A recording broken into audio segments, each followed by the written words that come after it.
अध्यात्म की तरफ जाना चाहते हैं, अध्यात्म के मार्ग पर चलने के लिए गुरु से दीक्षा लेते हैं, तो हमें कुछ नियमों का ध्यान रखना पड़ता है।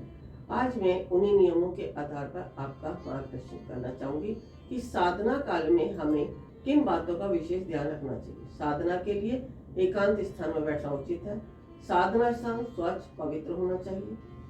जो साधक एकांत में निवास करके साधना करना चाहते हैं उनकी तो बात ही नहीं आती है, परंतु उनको भी यह सदा ध्यान रखना चाहिए कि एकांत स्थान भी सदा पवित्र रहे। साधना स्थान में किसी को भी, चाहे वह साधु हो ब्राह्मण हो, उसे प्रवेश नहीं करने देना चाहिए, क्योंकि नित्य नियमित रूप से हम जिस स्थान में साधना कर रहे हैं कुछ दिनों बाद वह स्थान दिव्य शक्तियों से पूर्ण हो जाता है।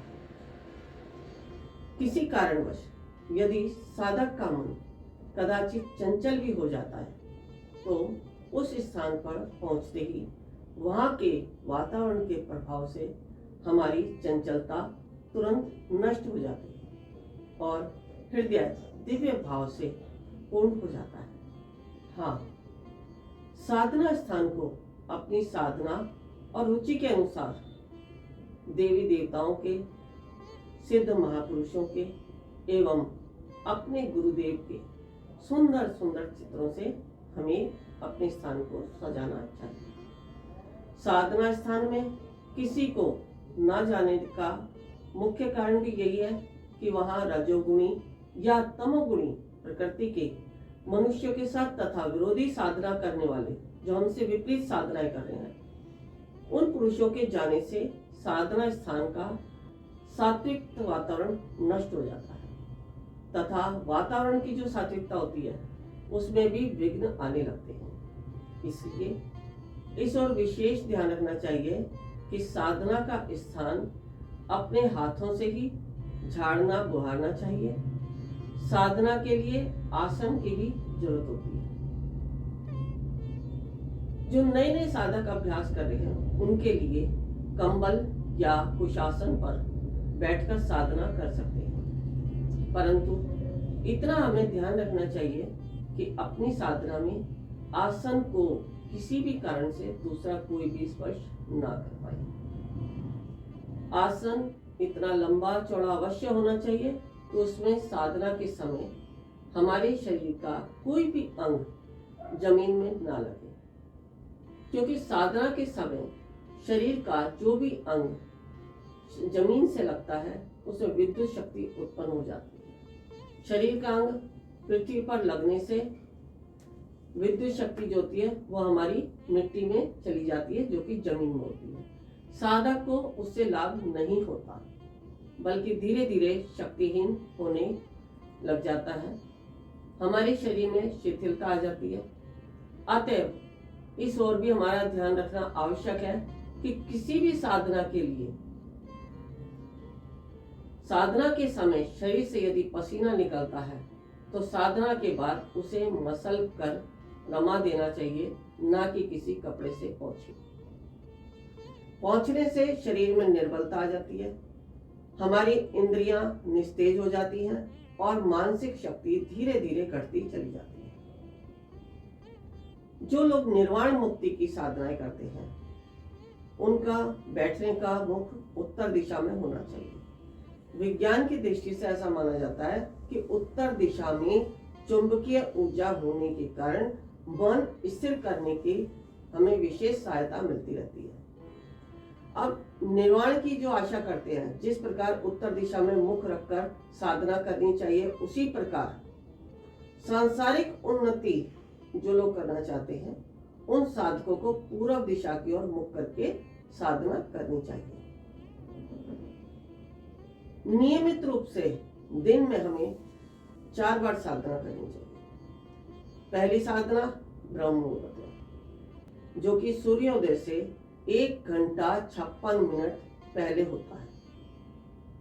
दूसरी साधना दोपहर के समय, तीसरी साधना सूर्यास्त के बाद और चौथी रात में 12 बजे के बाद करनी चाहिए। उस समय सारा संसार निस्तब्ध हो जाता है, शांत हो जाता है इसलिए उस समय साधक बड़ी आसानी के साथ मन को स्थिर करके साधना में तल्लीन हो सकते हैं। किसी भी काम में मन के एकाग्र हुए बिना सिद्धि नहीं मिलती है। दूसरी मुख्य बात यह भी है कि उस समय योगी, ऋषि, देवी देवता, गंधर्व, किन्नर, सिद्ध और महापुरुष गण जो होते हैं, जो हमारे महापुरुष, जो सदगुरु देव हैं, जो इस मृत्यु लोक से चले गए हैं, जिनको महागुरु की उपाधि कही गई है, उनकी वे हमारी सहायता के लिए हमेशा तत्पर रहते हैं। अतएव कोई भी साधक यदि रात को 12 बजे से लेकर सूर्योदय तक आसन में बैठकर एकाग्र चित्त से साधना में लीन रहे तो उन्हें अति शीघ्र परमात्मा की अनुकंपा प्राप्त हो सकती है और उसके प्रभाव से वे अनायास ही कृतार्थ हो जाते हैं।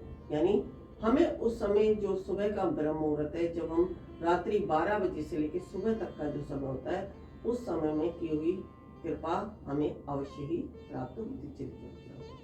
तो इस प्रकार हम अपनी साधना में कैसे विशेष बातों का ध्यान रखें, किस प्रकार से आसन इस्तेमाल करें, कौन सी दिशा में बैठना है, कौन से समय करना है, यदि ये सब हमें ज्ञात है तो हम साधना में अवश्य ही सफल हो जाते हैं और परमात्मा की कृपा से, गुरुदेव की कृपा से, महापुरुषों की कृपा से हमें उत्तम ऊर्जा की प्राप्ति होती है, जिससे हमें दैवी शक्तियां हमारे शरीर में प्रकट होती हैं और वही दैवी शक्तियां हमारे कार्य को पूर्ण भी करती हैं, हमारे मनोरथ पूर्ण करती हैं। ऋषिकेश में जो हम शिविर कराने जा रहे हैं, हमारा उद्देश्य कुंडलिनी जागरण। कुंडलिनी जागरण के लिए आवश्यक है ओम को सिद्ध करना, नागपाश खोलना, विचारों से शून्य होना, समर्पण भाव आना, शरीर में बैठने की क्षमता होना, तभी आप प्राप्त कर सकते हैं कुंडलिनी शक्ति को। यदि आप भी चाहते हैं कुंडलिनी शक्ति को पाना तो अवश्य आए हमारे इस शिविर में। गुरु माँ तपेश्वरी जी बढ़ाए एक कदम अध्यात्म की ओर और पाएं स्वस्थ शरीर, संपन्नता व एकाग्रता। गुरु माँ के द्वारा 108 प्रकार की दीक्षाएं प्रदान की जाती हैं, जिन्हें लेकर आप अपने जीवन को सुखों से भर सकते हैं। आप गुरु माँ से ध्यान व उपचार पद्धतियां सीख सकते हैं, जैसे मुद्रा विज्ञान, साधना से सिद्धियों की ओर, तत्व ज्ञान, लामा फेरा, तनाव, डिप्रेशन, पागलपन, नजर दोष, टोने टोटके में अत्यंत प्रभावी, योग माया, रोगी को रोग मुक्त करना, हुंकार विद हलीम बौद्धिक, विकास एवं लक्ष्य प्राप्ति हेतु, टिंटी सर्कल एकाग्रता बढ़ाने के लिए। हमारा पता है Disha Dham near Adarsh Nagar metro station, gate number 2, Delhi 110033। Phone number 8287676694 9643297059।